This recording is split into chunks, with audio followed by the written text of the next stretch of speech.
welcome to Property Question Time. I'm Stephen Galpin and this is the programme where you can have your property related questions answered by our team of experts. And joining me today is John Howard, a regular contributor, property developer, author, public speaker, mentor and a myriad of other things. That's very kind of you to say so. It's good to be back.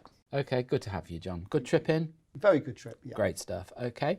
And joining John for the first time is Singh, who's CEO of Rent ID, which is a company providing a sort of software platform for landlords, I believe. That's correct. Okay, welcome Dev. Thank you. Don't be frightened, we don't bite. No, not yet. Not yet, okay. All right, John, I'm going to give you the first question, which is this. I have recently received a significant payoff from an insurance claim for an industrial action, which precludes me from carrying on my previous occupation, which involved a considerable amount of physical work. My thoughts have turned to property as my source of future income. I have to decide whether I want to purchase a number of buy-to-let properties, or actually my preference would be to perhaps develop a small block of flats. I realise that both activities need different skill sets, but both require careful evaluation of the geographical area in which to invest. Could the experts help me with guidance on me understanding the different ways of assessing an area's potential? I'd be most grateful for any help or advice. That's quite a deep one, isn't it, really? We could spend a whole seminar on that virtually, couldn't we? So obviously this person sounds very intelligent, which is It's a good start. It's a good start, isn't it? Most property developers, remember, in the old days, they're only property developers and they couldn't do much else. So these days, there's a new breed of property developer. All these young, aspirational people coming into it are far brighter than the older ones. But that brings its problems because sometimes they overanalyze everything, and when you overanalyze something, sometimes you can't see the wood from the trees. So sometimes it's best not to overanalyze these things. However, the question is, from what I can understand, is where they should invest and what they should invest in.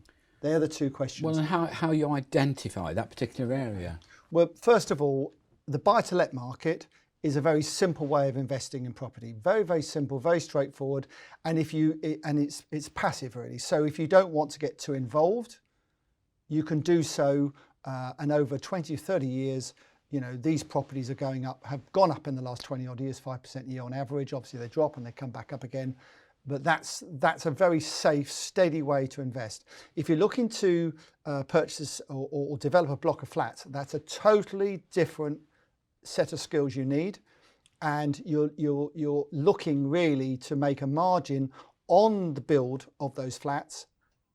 So in other words, they'll stand you in at less money than a buy-to-let will in terms of yield.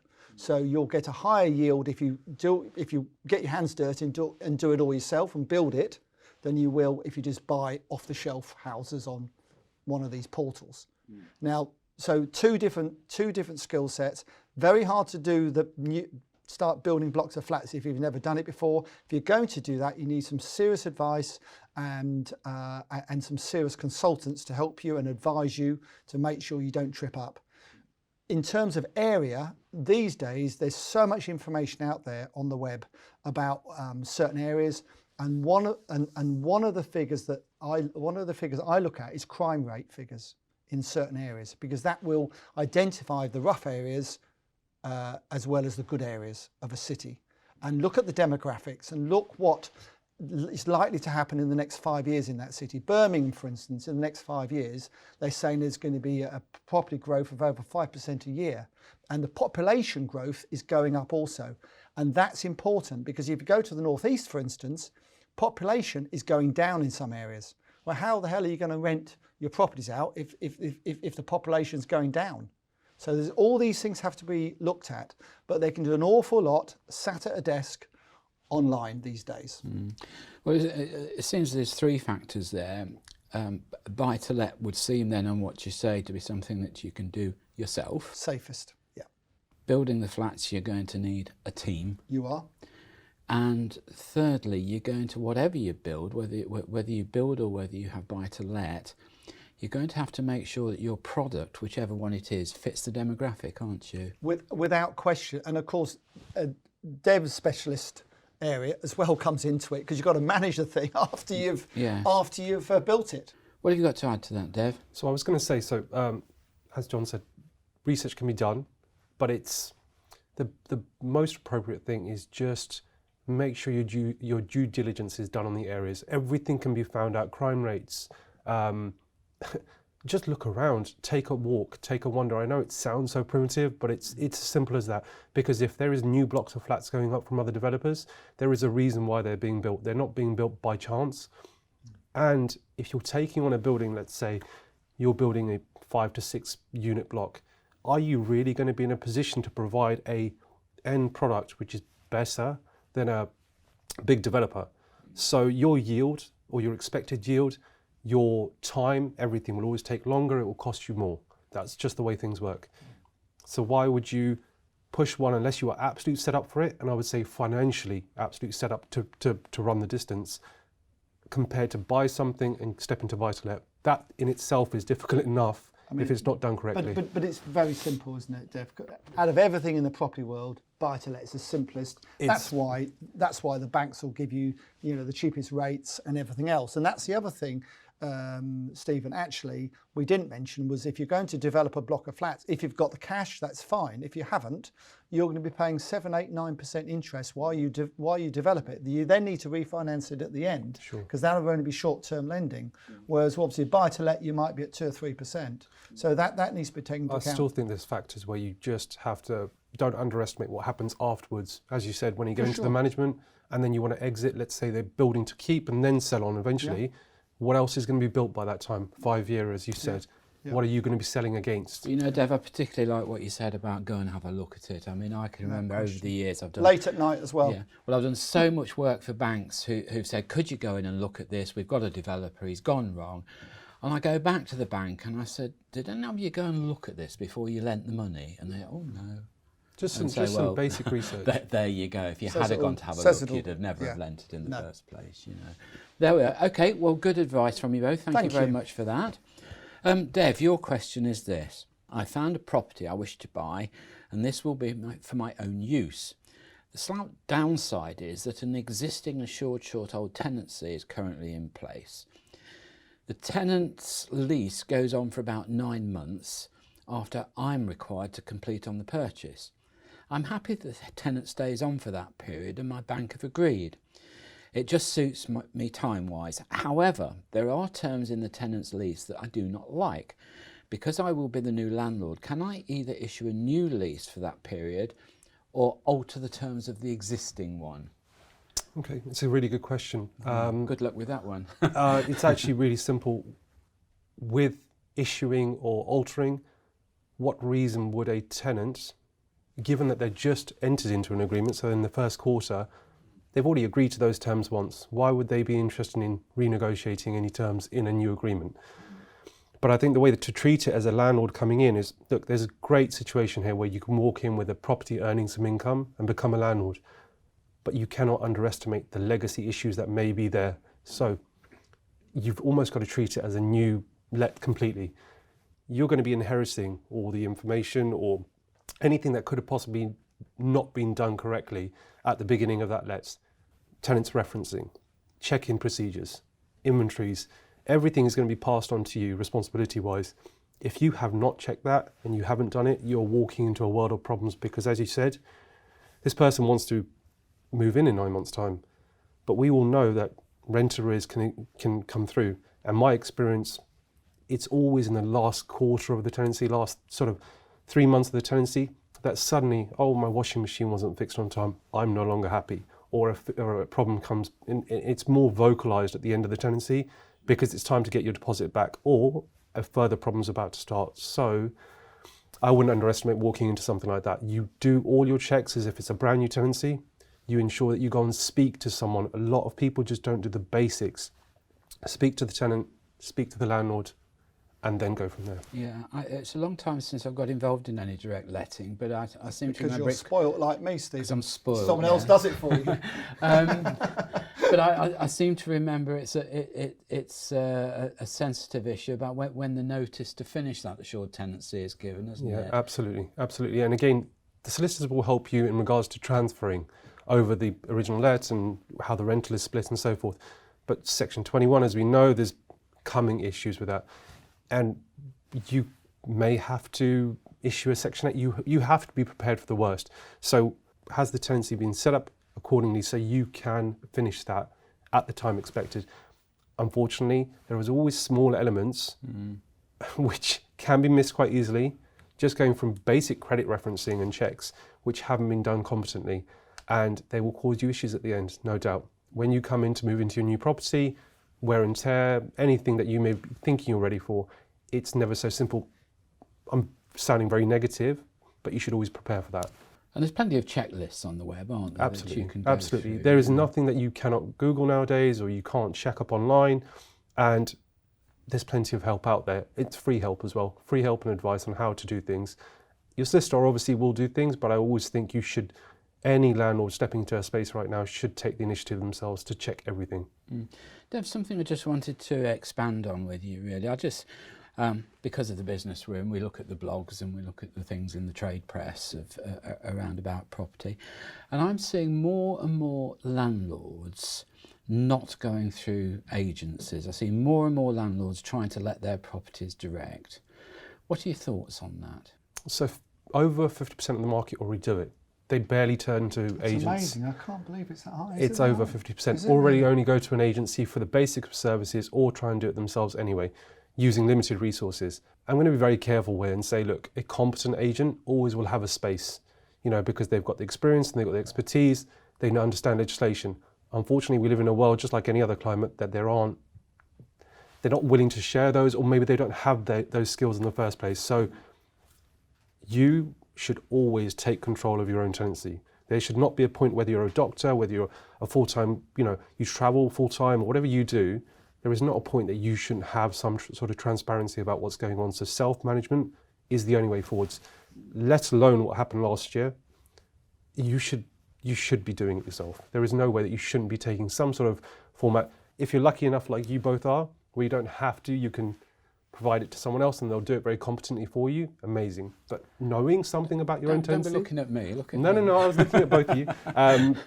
But if you can just take a bit of control and, like I said, have a bit of transparency with the tenant, the relationship is better and you will always benefit from that. But again, just going back to our sort of pre-show chat, it's very important, even on a single buy-to-let, for somebody to understand they're going into business. Absolutely. And if they're not prepared to treat it as a business sure. and follow the disciplines through, then don't do it. I mean, I think people forget what they bought it for in the first place. If you bought a property as a buy-to-let, you're buying it for a pension or you're buying it for, it's an asset. I agree, Dev. The amount of people I speak to and say, well, of course, it's only really my hobby. It's not really, I said, there's no such thing. It can be a very dangerous hobby if you get it wrong. Can't it? And it can easily go wrong. Okay, gentlemen, thank you very much for that. That's all we've got time for in this half of the show. Join me again after the break.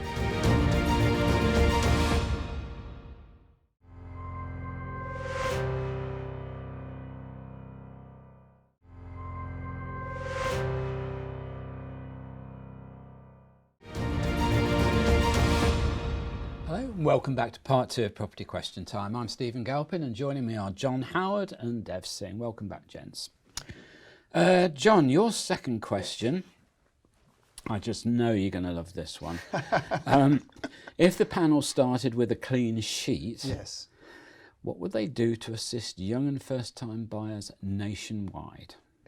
If I started with a clean sheet, that's an interesting question. It's a very big question, that one, I think. It is a big question. How would I help? I'd like to think I've spent 40 years of my career helping first-time buyers because we've developed an awful lot of flats and houses for first-time buyers to buy. So, and this government can't do any more for first-time buyers, Stephen. Goodness me. It's got to be the kindest, the most respectful government to first-time buyers in the world. We've got the Help to Buy scheme where they can invest short term in order to borrow 15-20% of the deposits. We've now got Rishi Sunak has come out and it started last week, I believe.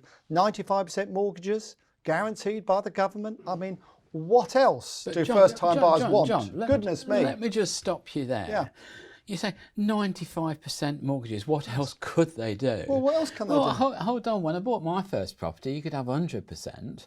95% was the norm. It's only Mr. Cameron and Mr. Osborne's austerity and instructions to the Bank of England. Stephen, with respect to your age and my age, we were paying 10% interest on our mortgages when we first had them. Oh. These guys are paying 1.8% or something. Well, it's unbelievably cheap. And I understand London is expensive. I stayed in Chelsea last night, whatever, very expensive area. However, you can still buy a nice home in this country for less than £100,000 if you are willing to travel. If you're willing to travel. Well, I've had a look around here and there's not much for 100,000. No, there isn't. But I said, if you're willing to travel, there's areas of this country where you can buy a nice home for £100,000. And where would you find a nice home for 100,000? Many places, and not as far away as you think from London. But you know, you've got to equate that to the amount of jobs that are around and the average wage in that area. I accept that, but there's some nice areas of this country that aren't a fortune to live in. They really aren't, and that's what people forget. They all want to live within, you know, 1 mile of mum and dad. Well, with all due respect, your mum and dad have worked very hard over the years in order to buy a house like that. But even at a 5% deposit, yeah. Okay, and you go to your area where you find houses for £100,000, yeah. But now that's still £5,000 deposit, and in an area where houses are £100,000, my guess is £5,000 would still be quite unattainable for a lot of people. I accept that completely. But you know, should it be, you know? It is a privilege to own a home in the UK. It's a privilege, and a lot of people manage to do so. It's a privilege to have your own home. You have to, you know, why shouldn't you have to save a small deposit to buy your own home? You know, what is wrong with that? There's nothing wrong. To be aspirational and want to get on in life, there's nothing wrong with that. There is nothing wrong at all. I think I'd take issue with you saying that it's a privilege to own your own home. Well, it is a privilege to own your own home. Well, in that case, it's not everybody, not everyone. It's a privilege because not everyone, unfortunately, can afford to do so. No, but it'd be a privilege. Whatever you buy in that case, wouldn't it? You buy a new car, it's a privilege. You buy some new furniture, it's this a privilege. Country is one of the best countries in the world. There's 60% of people in this country own their own home. It's a wonderful country to live in and to be proud of. I still think, John, if you turn the clock back even 10 or 15 years, the ease of buying a house was there, especially for young people. You know as well as I do that there are certain firms that specialised in these, you know, multi-unit developments that were specifically designed for first-time buyers. Stephen. You know, I'm not saying there wasn't, but there are still places for first-time buyers now. And I come back to the fact they're paying less than 2% interest. They're getting a 95% mortgage. The government, on the Help to Buy scheme, have supported these first-time buyers for years because they know that is the key to keeping the property market going. John, is the bottom end needs to be moving. It needs to be moving, churning all the time. Again, we've had this conversation before. You know that Help to Buy scheme helped developers far more than it helped the people that were buying. I'm not saying I didn't have a smile on my face when they introduced it. However, it's helped 500,000 people get on the property ladder. What other country in the world has done that? Okay. Dev? Privilege, again, I would question privilege, just the terminology, but I do understand the concepts. I understand. And however, in regards to just assisting first-time buyers, there is a lot of help out there, a lot. And the government is doing a lot. One thing, and pro-developer or not, one thing I would definitely say is that... Yeah, one thing I would definitely say is that you should have to sacrifice something to get onto the property ladder. Sure. Okay? Quite, yeah. That's a bit of hurt. That doesn't mean that you're less. You may choose to rent for your entire life, and that's what you're trying to do. Yeah. But the government is doing a lot now. Comparing, and again, whether this is showing my age or not showing my age, showing my age probably. Comparing it to years ago, I think is unfair. All right, because why is that? Because. And this is in your favour, I think it's a very different time, a different place. And there was a lot of negative drawbacks back then as well. I knew people that got into problems financially from over, you know, they were taking too much money out of their property. They were over, you know, they were getting, you cannot do that nowadays. All I would say with first-time buyers is, again, understand what you're getting into. You cannot underestimate. This is you might be paying £1,000 a month, £1,500, £2,000. It's a £500,000 asset. You can't underestimate what that takes. And you should not do it until you're financially ready. So all I would do is make sure with any help to buy schemes or any government assistance, it is absolutely clear. Okay, not just now, oh yeah, it's all flashy now, 5% deposit, get in, buy. Yeah. But what happens to you in 10 years' time? What happens later on? It's a little bit like the shared ownership, isn't it? I was going to mention shared ownership. It's very easy to get into, not quite so easy to come out of. Yeah, but for a lot of people, shared ownership works. They can buy a minimum 30% of their property. You know, you can go and buy a flat in Battersea with 30%. But this shared ownership, it's not bad, is it? This shared ownership years ago was called something different slightly. And I had a personal experience with someone that worked with me.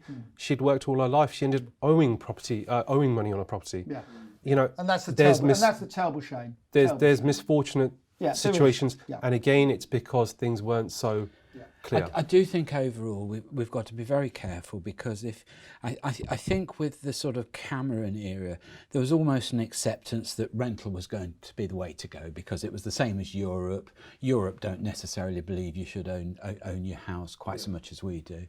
But of course the danger is if you're on a fixed, shall we say, an ordinary level salary path throughout your life, the problem is when you get to retirement age and you've been paying a normal private rental rate, you get to finishing work at say 65 or whatever it is now, and how are you going to pay on a state pension that private rent? Absolutely. You're going to say, can't stay here anymore, I'm going to need local authority or government help.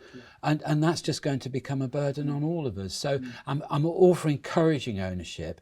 I'm just a little bit cautious about how we do it. That's all. I think there's plenty of, as I said, plenty of assistance and encouraging it for sure. People should be encouraged to buy. However, they have to make an educated choice about it. That's all it is. I think that's a good point. Dev, I think we'd better move on to your question. Sure.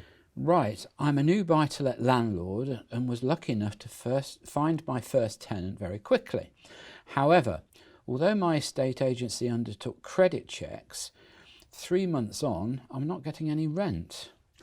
I was charged a 10% fee for finding the tenants and a further fee for the credit check. After making some inquiries, the employer the tenant gave as a reference does not exist, and they apparently had no previous record as tenants, as they said they'd been working abroad. Have I any recourse to the agents for the money lost, and how easy will it be for me to repossess my property from these delinquent tenants? So you probably get this every day, you do. It's a common question, unfortunately. So let's deal with the issue with the agents first. Recourse is a big word. I think people underestimate again how you should avoid that at all costs. It costs money to do certain things. It costs money to go to court. It's not something you just choose to do, and it won't take something else from you. Your time, your effort, mental strain, whatever it is. So you should avoid that. Now, in respect of an agency, they have to cater for you. They have to, if you've gone to them for a service, they have to have taken all reasonable steps, and that reasonable steps is the key element here. If they can prove that they took all reasonable steps during that referencing, during the credit checks, it's very unlikely you're going to be able to do anything or get any recourse from them. There are schemes out there like the Property Ombudsman and so forth that you can turn to if you feel particularly that the agent, after complaining to them, that they haven't treated your complaint seriously enough. But again, they will do the same thing. Has the agent done everything reasonably sound to check that tenant? Now, you already said that the tenant, the employer reference was fraudulent, so it was. So the agent probably would have been misled as well, but they would have tried to do it. Now, on the other hand, you have got a situation that you can serve Section 8. And Section 8 is because you've been provided false or misleading information, and that would be the grounds to serve Section 8 for that tenancy. Again, unfortunately, you'd have to go to court. And that's served on the tenant? Served on the tenant. Okay. In the current climate, you'd have a bit of a nightmare because court action and evictions are so delayed and overwhelmed with what's happening. But in a normal situation, you could serve that 4 weeks later, you'd have an eviction order and you'd be able to repossess the property. Sure. Okay, all right, well, thank you very much. John Howard, Dev Singh, thank you both very much for your contribution today. Thank you. That's all we've got time for, so join me again next time on Property Question Time.